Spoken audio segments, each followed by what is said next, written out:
a shared feature of a number of lung disorders, such as asthma in many cases, COPD, and chronic cough, is an influx of eosinophils into bronchioles and the remodeling which comes as a result of the release of eosinophil granules.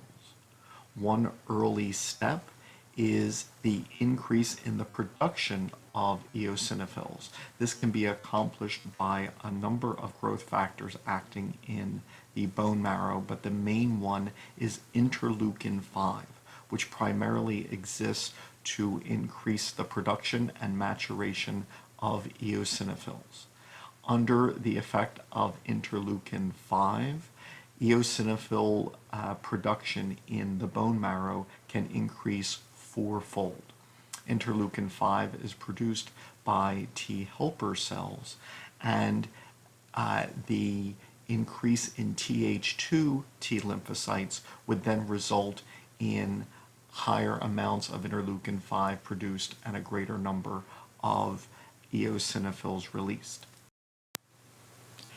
Increasing the number of eosinophils in the blood would not affect bronchioles unless there was also an increase in the migration of eosinophils from the blood into the bronchioles. Under inflammatory conditions with interleukins secreted by Th2 T lymphocytes, such as interleukin 4, interleukin 13, and interleukin 5, the endothelium of the venules after the capillaries of the lungs, so the post-capillary venules, these cells in the endothelium then change to express proteins which will tether and attract the migration of eosinophils, such as P-selectin and VCAM1, the vascular cell adhesion molecule 1.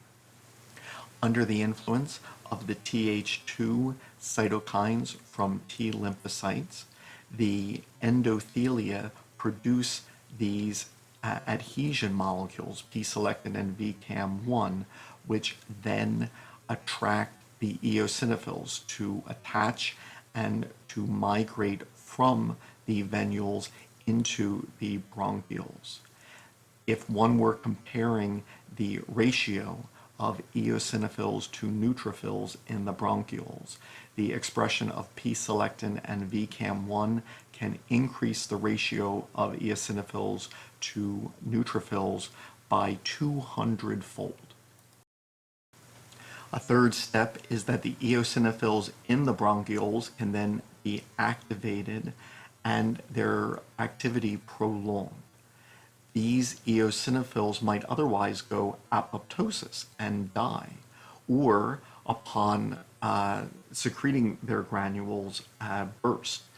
But under the influence of interleukin 5, say from T helper cells, or from a cytokine that the eosinophils themselves can make, the granulocyte macrophage colony stimulating factor, GM-CSF, which then has an autocrine effect. It affects the cell that makes it. This then prolongs the survival of the eosinophils, which then begin to perform exocytosis of their granules piecemeal, not all at once.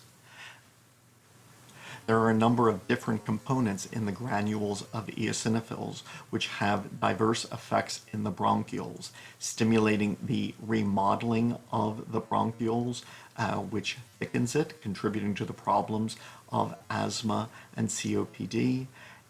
These granules then stimulate the formation of collagen fibers and the thickening of the fiber component of the bronchioles. It can destroy the epithelial cells lining the bronchioles, which would then allow irritants like pollutants or allergens to directly enter the bronchiole or irritate nerves, causing chronic cough in a way that they previously had not, and other effects.